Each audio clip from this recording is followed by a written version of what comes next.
Star des années 60, Sylvie Vartan sort un nouveau disque, mais aujourd'hui elle est surtout la marraine des illuminations de Strasbourg. Nous la retrouverons dans un instant en direct. Rencontre à la fin de ce journal avec Philippe Keller. Comment conjuguer l'utile à l'agréable en pleine promotion de son dernier disque? Sylvie Vartan fait une halte aujourd'hui à Strasbourg. La star française ex-égérie des années 60 aura l'honneur ce soir à 18h30 d'appuyer sur le fameux bouton des illuminations de Strasbourg. Sylvie Vartan qui interprétera également 2 chansons de son nouvel album enregistré à Nashville aux États-Unis.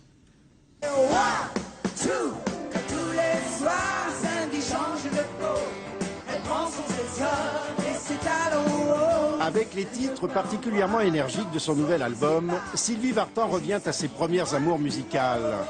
En s'offrant un enregistrement à Nashville, la chanteuse fait un bond d'un demi-siècle en arrière, à l'époque de son premier voyage aux États-Unis, et d'un disque réalisé déjà dans le mythique Studio B de RCA. Est-ce que c'est aussi difficile de travailler dans ce studio aux États-Unis qu'en France? Oh non, je trouve que c'est toujours la même chose, enfin... Je n'étais pas tellement impressionnée, au fond, ce qui est quand même un comble. 50 ans après Si je chante, l'un des titres mis en boîte avec les musiciens d'Elvis Presley, et près de 40 millions de disques plus tard, Sylvie Vartan avait un peu l'impression d'avoir fait le tour de son métier, jusqu'à ce projet de retour à Nashville. Cheveux au vent, juste un peu moins qu'avant. On est moins jeune, on est moins beau, cheveux au vent. Voilà, et Sylvie Vartan est déjà arrivée à Strasbourg. On la retrouve en direct aux côtés de Daniel Gerner. Et Daniel, dans quelques heures, Strasbourg va donc se parer de ses habits de capitale de Noël grâce à sa marraine. Oui, alors on a l'habitude pour le coup d'envoi des illuminations d'inviter une célébrité. Et cette année, on a encore fait mieux puisque, en fait, de célébrité, c'est une vedette, une star internationale qu'on accueille à Strasbourg. Déjà, on a envie de vous demander, Sylvie Vartan, est-ce que vous connaissiez le marché de Noël de Strasbourg? Non, j'en ai entendu parler comme étant le plus grand marché de Noël d'Europe. Et je connais Strasbourg, bien sûr, parce que j'y ai chanté beaucoup de fois. Alors justement, quelle est votre relation à l'Alsace, à Strasbourg, à cette région?